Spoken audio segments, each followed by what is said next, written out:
Aujourd'hui, nous allons parler une fois encore de la providence de Dieu.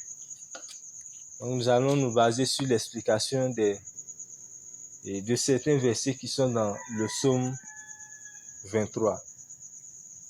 Psaume 23, cantique de David. L'Éternel est mon berger, je ne manquerai de rien. Amen.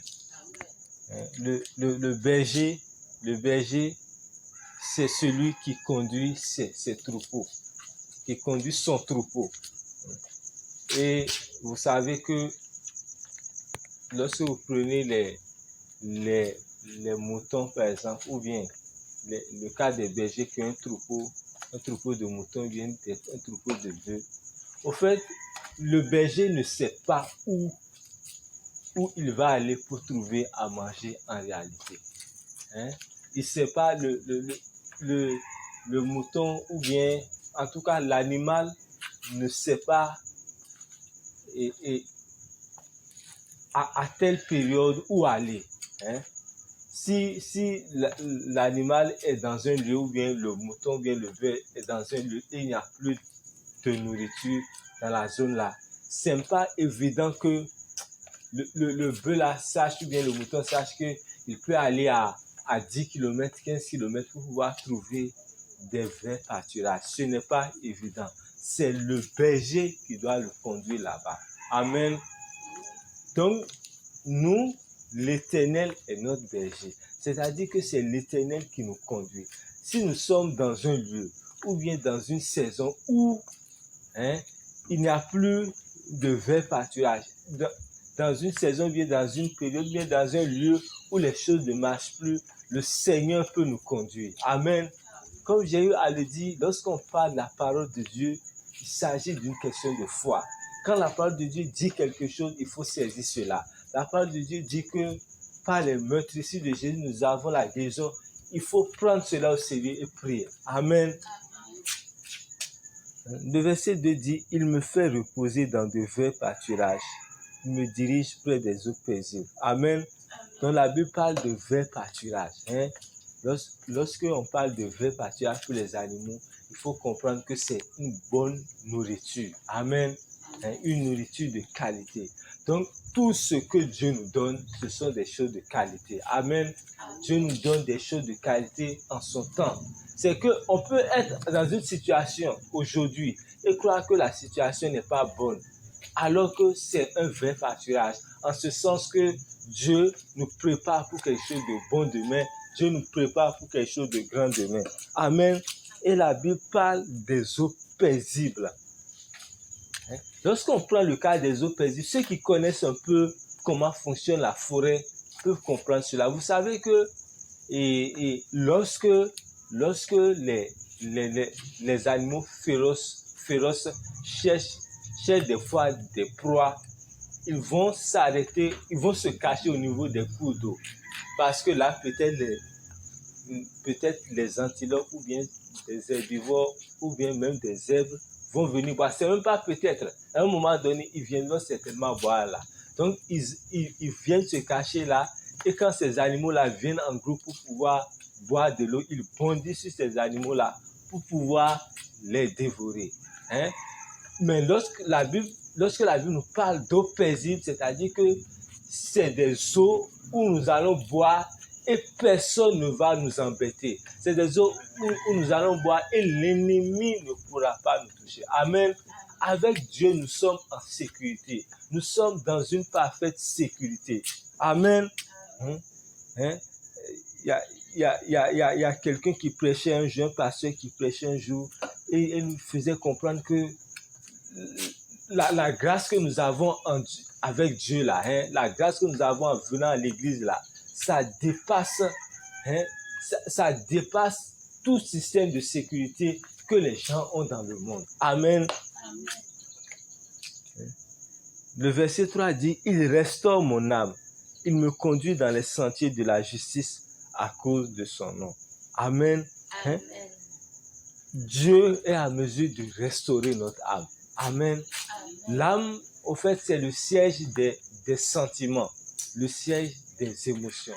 Il peut arriver des fois qu'on ait connu des événements où peut-être les gens nous ont blessés, des gens nous ont humiliés, ou bien on a connu des situations vraiment qui nous ont touchés.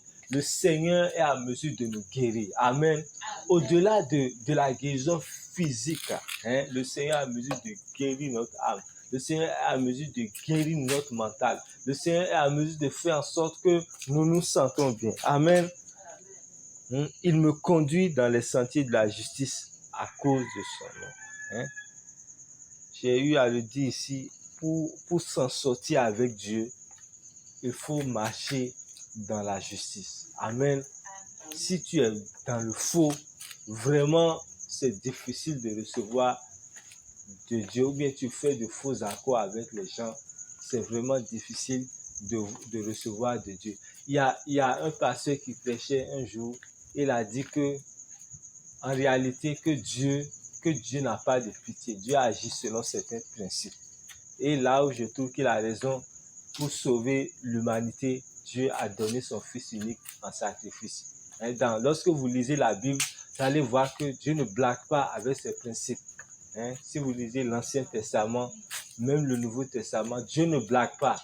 Aujourd'hui, on voit des chrétiens qui s'amusent, qui font ce qu'ils veulent. Dieu ne blague pas avec ses principes. Et j'ai eu à le dire ici. Lorsque nous lisons par exemple l'Ancien Testament, on voit que toutes les fois où le peuple d'Israël était avec Dieu, a marché sur les voies de Dieu, ils ont eu la victoire, leurs ennemis n'ont pas pu les terrasser. Cela veut dire qu'aujourd'hui, si nous marchons selon les voies de Dieu et nous prions, nous aurons la victoire. Amen. Nos ennemis ne pourront pas avoir le dessus sur nous. C'est vrai, des moments peuvent venir où ça sera comme s'ils veulent avoir le dessus sur nous, mais par la grâce de Dieu, ils ne pourront pas nous terrasser. Amen. Le verset 4 dit, « Quand je marche dans la vallée de l'ombre de la mort, je ne crains aucun mal, car tu es avec moi. Ta houlette et ton bâton me rassurent. » Amen. Quand on parle de la vallée de l'ombre de la mort, ceux qui peuvent bien comprendre ça, ce sont les militaires. Il faut prendre le cas, par exemple, de ceux qui sont, par exemple, à la présidence, ceux qui travaillent à la présidence, par exemple, ceux qui font la garde rapprochée. Ces gens-là, vraiment, il faut que Dieu les garde. Ou bien les militaires qui vont régulièrement au combat. Des gens qui frôlent la mort peut-être chaque jour. Mais pour nous, notre contexte, c'est un contexte encore plus simple. C'est les contextes de véritables difficultés. Peut-être les contextes où tu n'as plus d'argent. Les contextes où il n'y a plus d'espoir. Et lorsque la Bible parle de la houlette et du bâton, en fait, la houlette et le bâton sont en fait des choses que le berger utilise pour conduire l'animal. Amen. Même dans les moments difficiles, dans les moments compliqués, si nous invoquons Dieu, le Seigneur va nous montrer le chemin. Amen. Si nous invoquons Dieu, le Seigneur va nous montrer le chemin. Même si tu as donné ta vie aujourd'hui à Jésus et que tu pries, Seigneur, montre-moi le chemin, le Seigneur saura par quelle manière te montrer le chemin à suivre. Le verset 5 dit, tu dresses devant moi une table en face de mes adversaires, tu oins d'huile ma tête et ma coupe déborde. Amen. Ici, il est question de la providence de Dieu. Tu dresses devant moi une table en face de mes adversaires. Vous savez, dans ce monde-là, chacun cherche à prendre sa part, comme on le dit. Amen. Si tu es couturier, dans la couture, tu vas prendre ta part. C'est-à-dire, tu vas prendre une part de clients. Ou bien si tu es maçon, tu dois avoir une part de marché.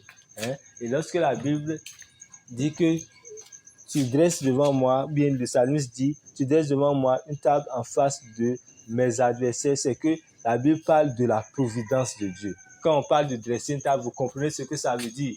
On dresse une table pour mettre la nourriture. Donc, lorsque la Bible dit, tu dresses devant moi une table en face de mes adversaires, la Bible dit que en face des combats, en face de nos ennemis, en face de toute lutte, nous aurons toujours à manger, nous aurons à boire, nous pourrons réaliser. Amen. Tu oins d'huile ma tête et ma coupe déborde. Dans cette vie, nous avons besoin de l'onction de Dieu. Amen. C'est pour cela que j'exhorte aussi ceux qui ne sont pas encore remplis du Saint-Esprit à chercher à être remplis du Saint-Esprit. C'est très important. Si tu es rempli du Saint-Esprit, tu commences par parler en langue, tu vas voir de grandes manifestations dans ta vie. Amen. On a besoin de l'onction de Dieu.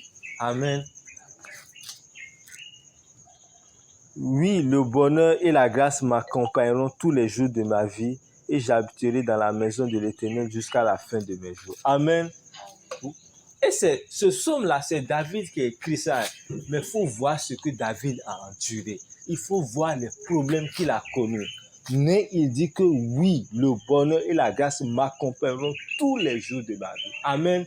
Au fait, c'est la communication avec Jésus qui donne la joie. Il y a certains qui pensent que non, que c'est quand ils auront beaucoup de voitures, beaucoup de maisons à étage qui seront dans la joie. Oh, c'est faux. La vraie joie, c'est Jésus qui donne. Ce n'est pas le matériel, le fait qui donne, qui permet d'être heureux. C'est vrai, le fait d'avoir du matériel peut participer à la joie. Mais la joie authentique même vient de Dieu. La Bible dit, et le salut dit, et j'habiterai dans la maison de l'Éternel jusqu'à la fin de mes jours. Amen. Aujourd'hui, il y a des gens, lorsque Dieu les élève, c'est fini. Je vais prendre le cas de Salomon. Il faut voir les premiers moments, lorsque Saül avait plus le pouvoir. Il faut voir comment il était sérieux.